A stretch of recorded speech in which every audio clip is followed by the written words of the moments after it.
quick. Name everybody that Ben Cherington sent out the door right before the lockout.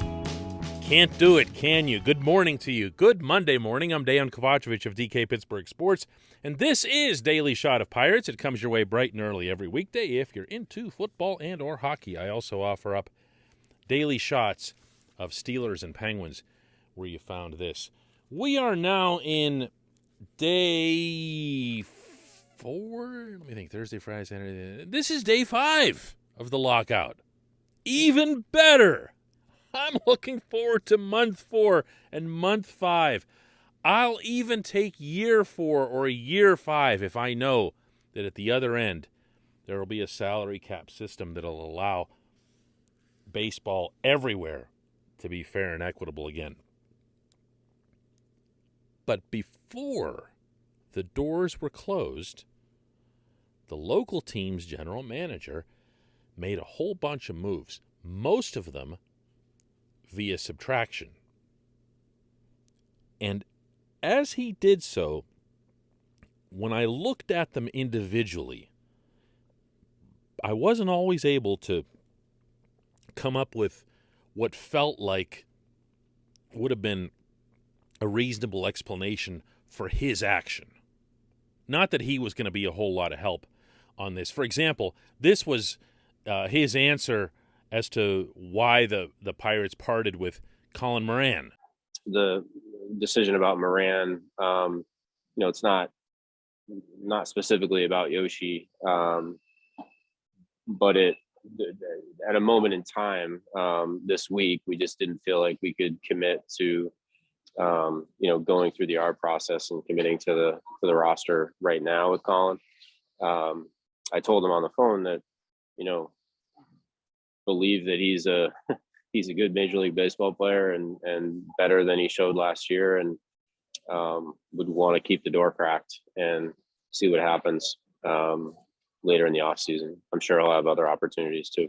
That was in a Zoom call that he did with us in the Pittsburgh media late last week, and it didn't really shed any light on anything other than that having a door cracked open is supposed to mean that Moran might be back. He won't be back. He won't be back. No GM talks like that about a player who's going to come back. Very similar to his explanation for Chad Kuhl in stating flat out that Kuhl wanted to start. Well, look, Kuhl's like the nicest guy in the world, but Kuhl's not in a position to pick and choose. He was terrible in 2021. He was terrible as a starter. He was worse as a reliever. So thinking that you can say something to your management after that about what your preference is, there's the door.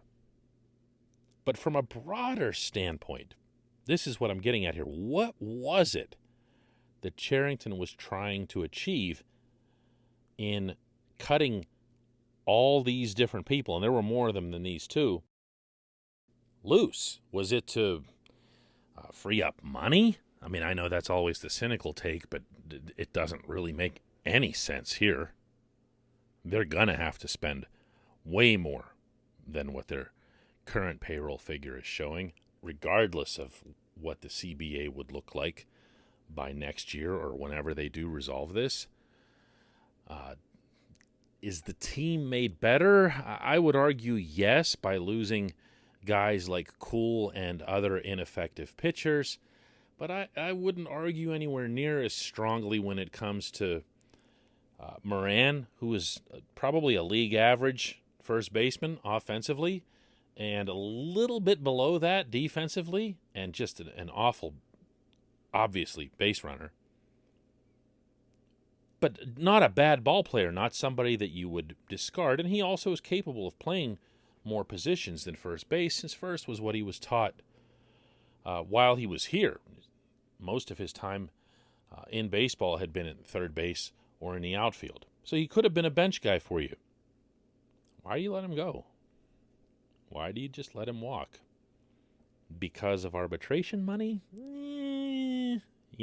This is the part where this starts getting a little bit difficult to decipher. But I think I might be onto something, and I will warn you in advance, it is significantly over the top. This portion of Daily Shot of Pirates is brought to you by our friends at North Shore Tavern, that's directly across Federal Street from PNC Park. It's home of Steak on a Stone, an eating experience, underscoring the word experience. The steak is brought to you partially cooked on an 800-degree stone, and you do the rest. It's a ton of fun, it's a great meal, and it's a baseball atmosphere like no other in Pittsburgh. North Shore Tavern, right across Federal Street from PNC Park. Okay, you ready? I have just a completely disposable theory here. But if I didn't share with you all of my disposable theories, well, you'd have fewer disposable theories in your life, and you'd probably be better off. But whatever. You're the one who pushed play on a podcast about a baseball team during a baseball lockout, so you're just going to have to deal with this one. Here it is. Let's suppose, just for fun, that there's a pretty good feeling inside the owner's realm that they're really going to stick together this time, and they're going to come away with some cap type system. It won't be a pure salary cap, if only because they're trying so hard to avoid the terminology. But if it's a system where you have a much lower ceiling and for the first time ever a floor, that's a cap system. And if that's in place, and it seems that almost everyone on any side of this agrees that a floor would be welcome, the Pirates are going to have to spend up. Now, you don't have to do that right away. If I can cite precedent for you with the National Hockey League when they switched to a cap system in 2004. There were some crazy contracts in the NHL at the time, and there was no way for teams to meet their new obligations because of these contracts. And since these contracts have to be honored, meaning individual contracts, they don't go away based on a new collective bargaining agreement. You still have to pay the individual that you're supposed to pay. That's an individual personal services deal. Then grandfathering has to occur. So teams are allowed a year or two to either get down below the ceiling or up above the floor. You don't have to do it right away, and no, you don't have to sign Brian Reynolds to a 1-year, $75 million deal in order to pull this off, although I've read stuff like that on the internets at various points, and it's awesome. You don't have to do that. You didn't in the NHL, and there's no way you'd have to in this situation. But staying with the disposable theory, if the Pirates know that they have to do significant spending to move upward, they would want to clear off their roster their mediocre guys who would be taking up roster spots on the 25 and on the 40. Because if you're going to be forced to spend to fill your roster, and you know that you need X amount of roster spots left open for the various prospects and other youngsters that you have coming up the pipeline, and you don't want to block anybody, you would be looking to take those Colin Moran and Chad Kuhl dollars and put them into players who are, gasp, more expensive. See, I told you it was disposable, but you listened to it anyway. I'll conclude with this before you totally flush this idea down. In the month of November, before the lockout, teams across Major League Baseball spent $1.7 billion with a B dollars on free agents. The Pirates themselves spent $7 million with an M, which is way high for them, by paying $5 million for Roberto Perez as the catcher to replace Jacob Stallings, and $2 million for Jose Quintana to compete for a spot in the rotation. Both of those guys are coming on one-year deals. The Yankees, who need to get below the potentially lower threshold, spent only $2 million. The poor Yankees only spent $2 million. What did they know? Why did that happen? Why did other teams suddenly surprise and start spending seemingly out of nowhere? Teams that you weren't used to seeing spend. The Marlins? The Marlins were spending like crazy through November. Why? Why did that happen? I don't know. Maybe it's just a disposable theory. Maybe it's something more. And when we come back, just one question.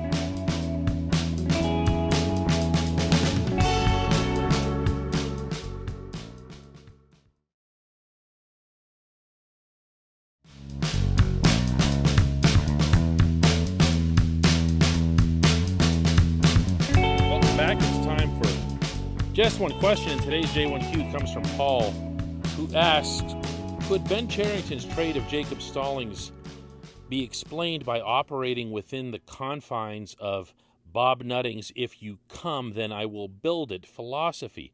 This is a team that has no pitching and won't spend money until they start to win and put revenue-generating butts in the seats. So Cherington needs wins now without spending money and without sacrificing baseball capital. The defensive catcher is the only piece that could get even a league average starter, and that league average starter is worth more than a defensive catcher. Does this make sense to you? Paul, in a word, no, not really. The second part really didn't, but I want to address the first part anyway, as respectfully as I can after opening my answer like that. This thing about Nutting, if you build it, or if you come, then I will build it, the whole, if you come to my restaurant and eat my crappy food, I can then take your money and eventually make it good food. So come on back after you have my crappy food. That thing doesn't exist. The reason that it doesn't exist, although it sounds great, this is one of those beautiful radio talk show narratives about the Pirates that's out there. Hear this one all the time. And to an extent, it's deserved, because Frank Coonley blurted out something exactly this stupid a few years ago, speaking as he often did without having any clue or context as to what was about to come out of his mouth. In this case, for the Pirates to adopt an approach that says, when we get more fans, we will raise payroll, doesn't work, because one of the dirty little secrets of professional sports is that attendance really doesn't matter that much. Teams don't talk about that because they certainly don't want to make it sound unimportant that people come to their games. But most of the money that's distributed across baseball is either national or local TV money, or it's now revenue that comes in from the internet, which is massive, massive. And all of that, luckily for the Pirates, is evenly shared. The only thing that isn't evenly shared is local TV money, as I've discussed an awful lot the past few days. So to suggest that your fortunes of your baseball operations would be influenced by whether or not you average, let's go rock bottom here, like this past year. Let's say that you average 12,000 fans a game. Okay, that's pretty lousy. And that's probably about as bad as it'll ever get. 12,000 fans per game. Most of those are still sitting in the lower bowls, so they're still paying the higher prices, right? Okay. Let's say you add another 10,000 to that mix, and now you're averaging 22,000. They're in the upper decks of the cheapest ticket in all of Major League Baseball. That's PNC Park. Still the cheapest ticket. And you're adding that money in. I'm not going to sit here and do the math for you, but it's not a significant figure, and it's not something that would influence your payroll or whether or not you're going to compete. The same thing goes for concessions, which are controlled by Aramark, not by the Pirates, and it goes a zillion times over for parking. The Pirates control absolutely zero parking. You pay to park, the Pirates don't get that. You pay to eat, the Pirates only get part of that. You pay for the ticket, the Pirates get all of it, but it's the cheapest ticket in sports, so it's not that big of a difference. I hope that helps clear that up. I don't expect anyone to get it right outside of our little world, though. I appreciate the question, Paul. I appreciate everybody listening to Daily Shot of Pirates. Let's do another one tomorrow.